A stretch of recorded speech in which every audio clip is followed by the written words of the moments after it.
এসো আমরা চকলেট খাই। আর আজকে এই চকলেট খেতে খেতে গুণনীয়ক বা উৎপাদক বা ইংরাজিতে যাকে ফ্যাক্টর বলে সেটা আমরা একটু জেনে নেব।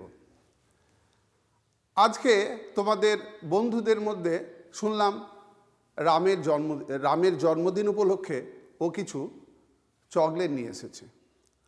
6টা চকলেটও দেখতে পেলাম। আমি জিজ্ঞেস করলাম এগুলো কি করবে?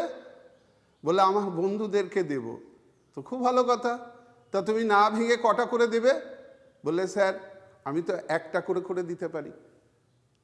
আর কিভাবে দিতে পারো?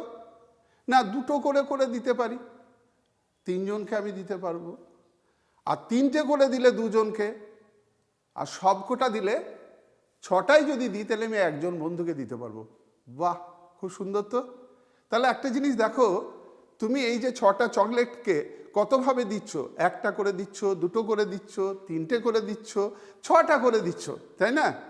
জানো, তুমি একটা দারুণ জিনিস বলে ফেললে। এখান থেকে আমরা একটা ধারণা পাই। কি ধারণা জানো?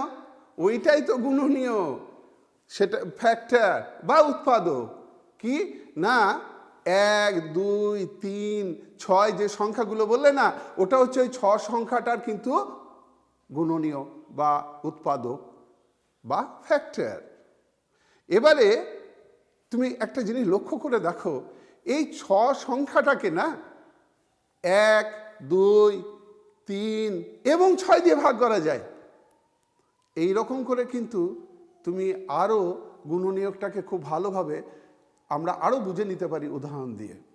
আর কি না, আমরা যেটা দেখো আজকে যেটা শিখলাম সেটা হচ্ছে কোনো একটা সংখ্যাকে যে সংখ্যা দিয়ে আমরা ভাগ করব, সেই সমস্ত সংখ্যাই কিন্তু ওই সংখ্যাটার আমরা কিন্তু উৎপাদক বা গুণনীয়ক, এটাই কিন্তু আমরা বুঝলাম।